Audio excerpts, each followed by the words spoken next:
মেহজাবিন আসলেই একজন অসাধারণ অভিনেত্রী। এই মুভি তারই প্রমাণ। আপনি যদি একজন ম্যাচিওর মানুষ হন, যে নিখুঁত অভিনয় ও বাস্তব গল্প দেখতে চান, তাহলে বলবো এই মুভি আপনার জন্য। এই মুভি আপনাকে ভিতর থেকে নাড়া দেবে এবং চোখে পানি আনবেই।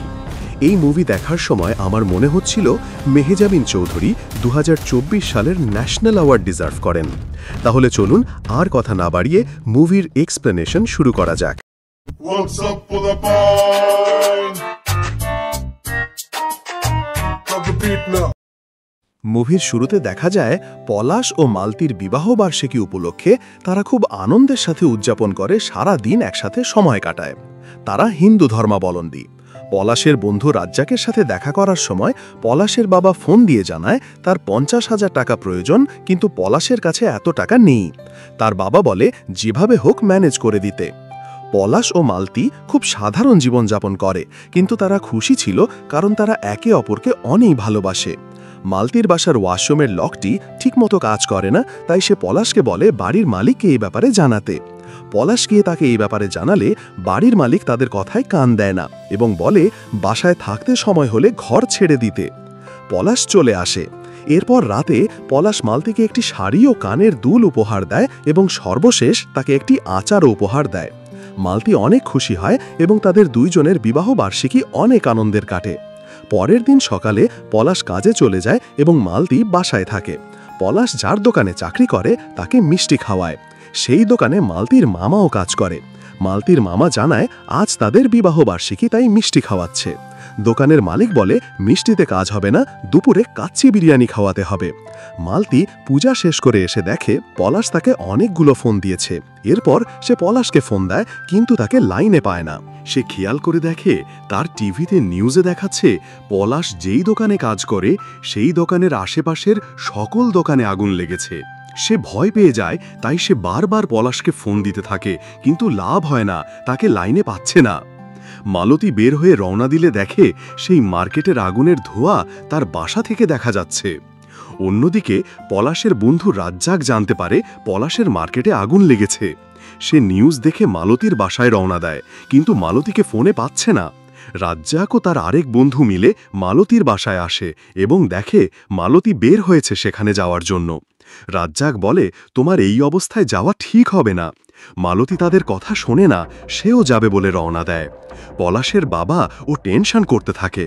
রাজ্জাকের বাবা তাকে জানায় তারা যাচ্ছে পলাশকে খুঁজতে। মালতী ও রাজ্জাকের বন্ধু রিকশা দিয়ে রওনা দেয় এবং রাজ্জাক চলে যায় সেই মার্কেটে। মালতীকে জানায় পলাশকে খুঁজছে, কিন্তু পাচ্ছে না। জ্যামের কারণে তারা মাঝপথে নেমে যায়। মালতী সেখানের অবস্থা দেখে পুরো ভয়ে আতঙ্কিত হয়ে পড়ে। সে রাজ্জাক ও তার বন্ধুকে জানায় তোমরা গিয়ে তাকে খোঁজো, আমি এখানে আছি, অপেক্ষা করছি। রাজ্জাক ও তার বন্ধু মিলে পলাশকে খুঁজতে থাকে, কিন্তু এত লাশের মধ্যে তাকে খুঁজে পাচ্ছে না। এক পর্যায়ে রাজ্জাক পলাশকে পায়, কিন্তু অর্ধগলিত, মানে অর্ধেক পুড়ে গেছে, তাকে চেনা যাচ্ছে না এমন অবস্থায়। তাকে নিয়ে লেগুনায় রাখা হয় এবং মালতীকে জানায় তাকে পাওয়া গিয়েছে। মালতী পলাশকে দেখে ভয়ে চিৎকার করে ওঠে এবং অঝরে কান্না করতে থাকে, কারণ যেই মানুষটাকে সে হাসি মুখে সকালে বিদায় দিল তাকে দুপুরবেলায় এই অবস্থায় দেখবে তা কখনো কল্পনাও করেনি। জ্যামের কারণে পলাশের নিথর দেহটি সামনে যেতে পারছিল না। তাকে বাঁচাতে রাজ্জাক ও তার বন্ধু বের হয়ে জ্যাম ক্লিয়ার করার চেষ্টা করতে থাকে, সাথে মালতীও যায়। সেও আপ্রাণ চেষ্টা চালিয়ে যায়, কিন্তু মালতীর শরীর টানছিল না। সে এসে পলাশের কাছে বসে দেখে পলাশের নড়াচড়া বন্ধ হয়ে গেছে। মালতী বুঝতে পারে সে পলাশকে হারিয়ে ফেলেছে। তার এই যন্ত্রণা যেন কাউকে দেখানোর মতো নয়। তার বন্ধুরাও কান্নায় ভেঙে পড়ে। এরপর তাড়াতাড়ি দেহ সংস্কার করার জন্য গ্রামের বাড়িতে নিয়ে যাওয়া হয়, যেহেতু তারা হিন্দু ধর্মাবলম্বী। মালতীর জীবন থেকে এক মুহূর্তে হারিয়ে যায় তার সকল সুখ এবং পরিচিত মুখ পলাশ।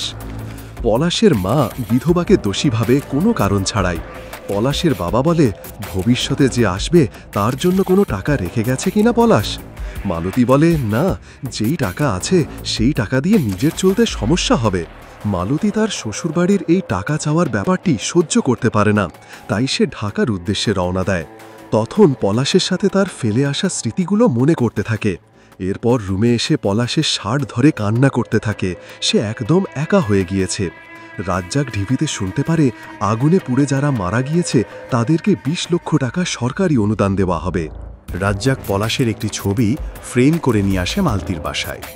তখন বাড়িওয়ালা এসে জানায় বাড়ির ভাড়া আরও ২,০০০ টাকা বেড়ে গেছে। এটা মালতীকে খুব অবাক করে যে বিপদের দিনেও বাড়িওয়ালা এসেছে এই ২,০০০ টাকা বেশি ভাড়া নিয়ে। মালতী রাজ্জাককে বলে তার একটি কাজ খুঁজে দিতে। রাজ্জাক বলে এই অবস্থায় কোনো কাজ করার দরকার নেই, পলাশের টাকাটা হাতে আসুক, তারপর চিন্তাভাবনা করো কি করবে, আর বাচ্চা হোক তোমার আগে, এটা বলে চলে যায়। পরের দিন পলাশের আইডেন্টিটি ভেরিফিকেশনের জন্য যায় রাজ্জাক ও মালতী। পলাশের আইডি কার্ড চাইলে মালতী বলে সেই দিন তার সাথে আইডি কার্ডটিও পুড়ে গেছে। মোবাইলে পলাশের আইডি কার্ডের ছবি আছে, সেটি দেখালে সেই অফিসার জানায় পলাশ নামে কোনো ভিকটিমের নাম নেই তাদের খাতায়। রাজ্জাক দেখে আসলেই সেই খাতায় নাম নেই তার। সেই অফিসার বলে তাহলে এবার পোস্টমর্টেম রিপোর্ট ও ডেথ সার্টিফিকেটের কপি চায়। রাজ্জাক বলে এগুলো তো করা হয়নি, কারণ পলাশ রাস্তায় মারা গেছে আর জ্যামের জন্য তাকে হাসপাতালে নিয়ে যাওয়া হয়নি, লাশ পচে যাচ্ছিল, তাই গ্রামে নিয়ে গিয়ে ওরা দাহ সংস্কার করে ফেলেছে। অফিসার বলে সরকার কি আপনাদের মুখ দেখে টাকা দেয় নাকি? যান গিয়ে পোস্টমর্টেম রিপোর্ট নিয়ে আসেন। এটা শুনে মালতীর মাথা গরম হয়ে যায়, কারণ যেই মানুষকে অলরেডি পুড়ে ফেলা হয়েছে সেই মানুষের পোস্টমর্টেম রিপোর্ট বের করবে কিভাবে? সেই অফিসার বললেন আপনারা গিয়ে মার্কেট কমিটির সেক্রেটারির সাথে কথা বলেন, এখানে আমার কিছু করার নেই। মালতী তার এই শরীর নিয়ে কষ্ট হলেও যায়, কিন্তু মার্কেট কমিটির সেক্রেটারিও একই কথা বলে। মালতী বলে একটা মানুষ এত বছর ধরে কাজ করছে আপনাদের মার্কেটে, আপনাদের কাছে তো একটি কাগজপত্র থাকা উচিত। সেক্রেটারি বলে আগে ডেথ সার্টিফিকেট নিয়ে আসেন, তারপর গিয়ে ব্যবস্থা হবে। মালতী বলে স্যার আপনি কেন বুঝছেন না, মানুষটাকে পুড়িয়ে ফেলা হয়েছে এবং আমরা হিন্দু। কিন্তু সেই সেক্রেটারি মানতে রাজি নয়। রাজ্জাকও বোঝানোর চেষ্টা করে, তাও সে শোনে না, কারণ এটি একটি সরকারি অনুদান, এতে কাগজপত্র থাকা প্রয়োজন। মালতী রাজ্জাককে বলে সেই দোকানের মালিক জয়নাল সাহেবের বাসার ঠিকানা বের করতে, আমি গিয়ে দরকার হলে কথা বলবো। রাজ্জাক ঠিকানা এনে বলে জয়নাল সাহেব গত পরশুদিন মারা গেছেন। মালতী ভেঙে পড়ে। সেই রাতে পলাশের বাবা আসে, এসে জানায় কি কি কাগজপত্র লাগবে সেটা তোমরা জানো, এখন ওই টাকাগুলো শেষ ভরসা, টাকাগুলো যেভাবে হোক লাগবে। মালতী সব গুছিয়ে ওয়াশরুমে যেতে চায়, কিন্তু পলাশের বাবা সেই ওয়াশরুমের কাছাকাছি বসে টিভি দেখে। ওয়াশরুমের যেহেতু লক ঠিক নেই, তাই মালতীর অস্বস্তি লাগে। সে কোনোভাবে ওয়াশরুমে গিয়ে লক ঠিক না থাকার কারণে আবার বাইরে বের হয়ে আসে। পলাশের বাবা গিয়ে রাজ্জাককে বলে যেভাবে হোক টাকাটা জোগাড় করতে, নয়তো ভবিষ্যতে সমস্যা হয়ে যাবে, এটা বলে চলে যায়। মালতী পরের দিন যায় জয়নাল সাহেবের বাসায়। সে গিয়ে বলে আপনি একটু মার্কেট কমিটির সেক্রেটারির সাথে কথা বলে জানান যে আমার স্বামী সেই মার্কেটে কাজ করত, টাকাগুলো খুব দরকার, আমার একটু সাহায্য করুন। পলাশের বাবা আবার রাজ্জাকের বাবাকে এই বিষয় নিয়ে চাপাচাপি করে এবং রাজ্জাককে ফোন দিয়ে তার বাবা জানায় পলাশের বাবা উল্টাপাল্টা কথা বলছে, আমার যেভাবে হোক ঝামেলাটি ঠিক করো। পরের দিন মালতী আবার সেক্রেটারির সাথে দেখা করতে যায়। সেখানে একজন লোকের সাথে দেখা হয় মালতীর। মালতী সেক্রেটারির কাছে গিয়ে জানায় আপনাকে জয়নাল সাহেবের স্ত্রী ফোন দিয়েছিল। সেক্রেটারি বলে তার ফোন দিয়ে আমি কি করব, আমার দরকার কাগজ, কাগজ না হলে হবে না। এই কথাটিই আমি বুঝতে পারছি না, এটা বলে সে চলে যায়, মালতীর কোনো কথা শুনে না। মালতী চলে যাওয়ার পর সেই লোকটি এসে জানায় পলাশের সাথে আমার একটি হিসাব বাকি ছিল।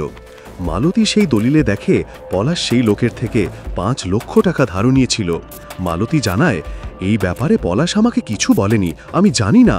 এটা বলে চলে যাওয়ার পর সেই লোক বলে আপনার কিছু জানা লাগবে না, ওই কাগজে যা আছে তা থাকলেই হবে। এরপর সেই লোক মালতীর পিছনে যায়। মালতী বলে আপনি আমাকে ফলো করছেন, আমি কিন্তু মানুষ ডাক দিব।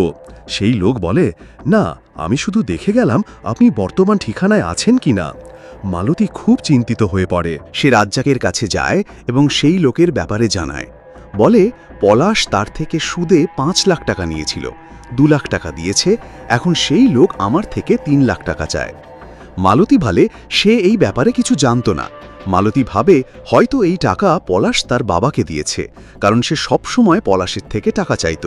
সে পলাশের বাবাকে ফোন দেয়, রেগে তার সাথে কথা বলে, কিন্তু পলাশের বাবা বলে এই তো টাকা সে নেয়নি। কথা বলার সময় মালতীর সমস্যা হয়ে যায়। তাকে ডাক্তারের কাছে নিলে ডাক্তার তাকে জানায় তার শরীরে লোহিত রক্তকণিকা অনেক কম, তাই তার সমস্যা হয়ে গেছে। তাকে ঠিকমতো ঔষধ ও বিশ্রাম নেওয়ার কথা বলা হয়। যাওয়ার পরে সেই লোক তাকে ফোন দেয়। সে রাজ্জাককে বলে, তোমাকে পলাশ এই ব্যাপারে কিছু জানিয়েছিল? রাজ্জাক বলে, না। রাজ্জাক সেই লোকের সাথে দেখা করতে যায় এবং জানায়, পলাশের টাকার জন্য আপনাকে আর মালতীকে জানানোর দরকার নেই। পলাশ আপনাকে কিস্তিতে যেভাবে টাকা দিয়েছিল আমিও সেই টাকা কিস্তিতে দিয়ে দেব। কিন্তু সেই লোক বলে, না, আমার সব টাকা এখনই লাগবে। রাজ্জাক বলে, এত টাকা কিভাবে দেব, আর সরকার থেকে তো সেই টাকা অনুদান পায়নি। সেই লোক তাকে একটি বুদ্ধি দেয় যে জাল কাগজপত্র বানিয়ে সেই টাকা তোলার ব্যবস্থা করতে। মালতীর কাছে যায় রাজ্জাক। সে জানায় সে এবং পলাশ সেই লোকের থেকে টাকা ধার নিয়ে 5 লাখ টাকা আমাকে দিয়েছিল আমার বইয়ের ব্যবসার জন্য। আমরা ওয়াদা করেছি এই ব্যাপারে কাউকে জানাবো না। মালতী বলে, আমাকেও বলা যেত না? কালকে এতবার জিজ্ঞাসা করলাম, আমাকে বললে কি হতো? সে বলে, আমার চারপাশে এত 2 নম্বর লোক, আমি জানতাম না। রাজ্জাক বলে, তোমাকে আর সেই লোক টাকার জন্য বিরক্ত করবে না। সেই লোক আমাকে একটা অফার দিয়েছে, সকল প্রকার জাল কাগজ বানিয়ে ফেলতে পারবে, কিন্তু এর জন্য তোমাকে আরও 2 লাখ টাকা দিতে হবে। মালতী রেগে বলে, আমার স্বামী মারা গেছে, এর প্রমাণ এখন জাল কাগজ বানিয়ে দিতে হবে? মালতী যায় একজন সরকারি আইনজীবীর কাছে, যে পলাশ ও মালতীর বিয়ে দিয়েছিল। সেই লোককে জানায় সবকিছু। সেই আইনজীবী তাকে বলে, আপনাকে আইনিভাবে সাহায্য করা যাবে। তাকে বারবার ফোন দিতে থাকে সেই লোকটি। সে গিয়ে দেখে মালতীর বাসায় তালা দেওয়া। সে বাড়িওয়ালার কাছে যায়। অন্যদিকে মালতীকে সেই আইনজীবী জানায়, আপনার আগে একটি কেস জারি করতে হবে, এরপর আদালত থেকে হিয়ারিং আসবে, এটি করতে অনেক সময়ের প্রয়োজন। তখন তাকে ফোন দেয় বাড়িওয়ালা। সে জানায় সেই লোক তার বাসায় এসে নানা রকম সিন করছে, আপনাকে খুঁজছে। মালতী বলে, আমি আসতেছি। মালতী তার বর্তমান পরিস্থিতি নিয়ে হাসে একটি পাগলের পাশে বসে। মালতী যায় সেই লোকের দোকানে। সেই লোক তাকে অনেক বাজেভাবে কথা শোনাতে থাকে। মালতী এই সব কথা ও ঝামেলা নিতে না পেরে বলে, আপনি জাল কাগজপত্র বানানো শুরু করুন। মালতী বাসায় গিয়ে দেখে বাড়িওয়ালা তার রুম আটকে দিয়েছে। সেই বাড়িওয়ালা জানায়, আপনার কারণে সেই লোক বাসায় এসে ঝামেলা করে গেছে এবং আপনি তো ঠিকমতো ভাড়াও দেন না, তাই আমি রুম আটকে দিয়েছি। মালতী বলে, আঙ্কেল, আপনি মনে হয় আমার সাথে একটু বেশি অন্যায় করে ফেলছেন, আমাকে একটু দয়া করুন। সে মালতীকে বলে, 1 ঘন্টার মধ্যে বাসা খালি করে দিতে, এটা বলে চলে যায়। মালতী তার পিছনে যেতে থাকলে এক পর্যায়ে পড়ে গিয়ে তার ব্লাড বের হয়ে যায়। মালতীকে নিয়ে হাসপাতালে যায় সেই বাড়িওয়ালা। সেখানে রাজ্জাক আসে। এরপর মালতীর ডেলিভারি হয়, তার একটি বাচ্চা মেয়ে হয়। তখন সে রাজ্জাককে জানায়, যখন আমার ডেলিভারি হচ্ছিল তখন আমি একটি স্বপ্ন দেখেছি। আমি দেখি এই শহর ছেড়ে চলে গিয়ে আমি ও আমার মেয়ে একটি নদীর কাছাকাছি জায়গায় বাসা তৈরি করে সবার থেকে আলাদা ও শান্তির জীবন কাটাচ্ছি। সে সময় পলাশকেও দেখতে পাই এবং আমরা একটি সুন্দর জীবন কাটাচ্ছি। মালতী বলে, আমি একটি সুস্থ হয়ে উঠলে চলে যাব এই শহর থেকে, আর কখনো আসব না। এখানের সবাই শুধু নিজের স্বার্থ নিয়ে থাকে। আমি ও আমার মেয়ে এখানে থাকব না, চলে যাব। রাজ্জাক পলাশের বাবাকে জানায় মালতীর মেয়ে হয়েছে। তখনও সে টাকার ব্যাপারে জিজ্ঞেস করে রাজ্জাককে। এরপর হঠাৎ মালতীর জ্ঞান হারিয়ে যায়। তাকে আইসিইউতে ভর্তি করাতে বলে। এই হাসপাতালে বেড খালি নেই, তাই তাকে নিয়ে রওনা দেওয়া হয় অন্য হাসপাতালে, কিন্তু জ্যামের জন্য এগোতে পারছে না। তাই রাজ্জাকও একজন লোক মিলে জ্যাম খালি করতে বের হয়। তখন মালতীর জ্ঞান ফিরলেও তা বেশিক্ষণের জন্য নয়। মালতী শেষ সময় কাউকে কাছে পায় না এবং খুব কষ্ট পেয়ে মারা যায়। রাজ্জাক এসে বুঝতে পারে মালতী আর বেঁচে নেই। তাই মালতীর বলা স্বপ্নের ব্যাখ্যা অনুযায়ী মালতীর মেয়েকে নিয়ে চলে যায় রাজ্জাক এবং তার মেয়েকে ওই রকম জায়গায় বড় করতে থাকে। সেখানে সব আছে, শুধু নেই মালতী। এভাবে শেষ হয় মেহজাবিনের অসাধারণ অভিনয়ে তৈরি হওয়া চলচ্চিত্র প্রিয় মালতী। এই মুভি আমাদের শেখায় যানজট মানুষের প্রাণ কেড়ে নেয়, জাল কাগজপত্র সর্বত্র ছড়িয়ে আছে, দরিদ্র বাবা তার সন্তানদের টাকার কথা ভাবে, সবাই নিজের ভালোমন্দ চিন্তা করে, সে এবার যেই হোক না কেন। সর্বশেষ এখানে কিছু মানুষ আছে যাদের হৃদয় ভালো। ভিডিওটি ভালো লাগলে চ্যানেলটির সাথেই থাকুন। ধন্যবাদ, ভালো থাকবেন।